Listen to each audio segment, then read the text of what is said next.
In this tutorial, we are going to understand how to set the width of each individual column.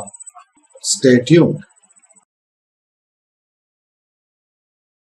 Now here comes the question, what about if we want to set the width of each column that we created? That means we can specify how many grids will be taken up by each individual column inside a definite row.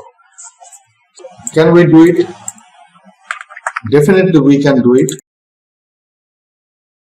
So we will be creating another container class in this respect, and as I had told that .ui.container, we'll be just mentioning the class name first, hit enter to form into a block level element. In the similar fashion, we will be now creating a grid system, and then we will be creating a row, and then we'll be creating a column. There it goes.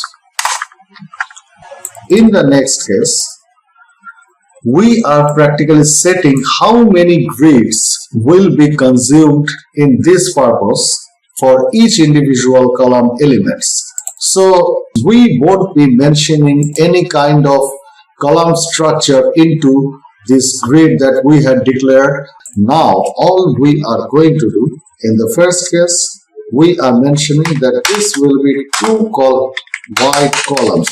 The purpose of these classes are to take up two individual grids for this individual column.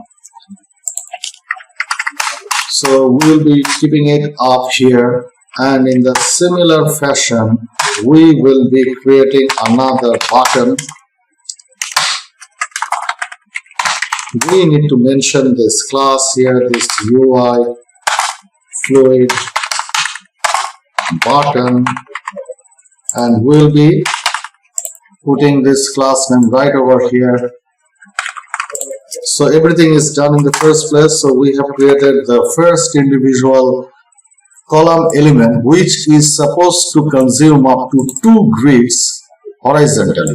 In the similar manner, if we mention that this second column, it will be consuming up to 5 grids.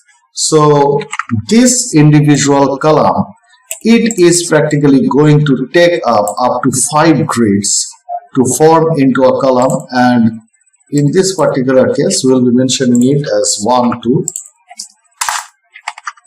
and in the last case we may use here 9 grids to be consumed up by this individual column, and we will be naming it 1, 3. Let's review that we have created right over here. In the first place, we have created a column that will be consuming up to 2 grids horizontally.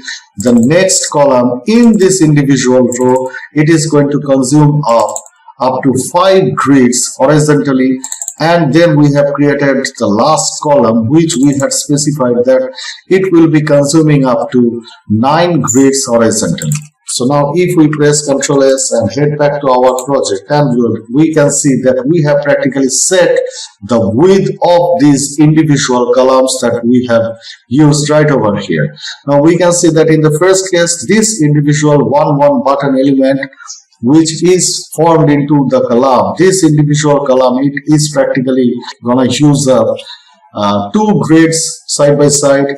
In the next case, the second column, it will be consuming up to 5 grids side by side, and in the last case, this individual column will be consuming up to 9 grids side by side.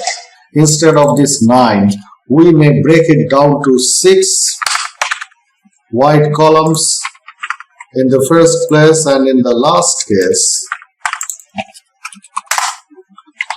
we may use, instead of 6, we may use 3 columns. So as we had told earlier that up to 16 grids can be supported by this UI semantic default theming. So that is why we may adjust, we may recalibrate the number of grids that we have allotted for this in each individual columns right over here. So 2 plus 5 plus 6 plus 3 equals to 16. Now let's modify it right over here, and we can see that all these system sources are practically consuming up to this 16 grids as specified for a row. Now if we head back to our project and reload, we can see that the exact same thing happens here.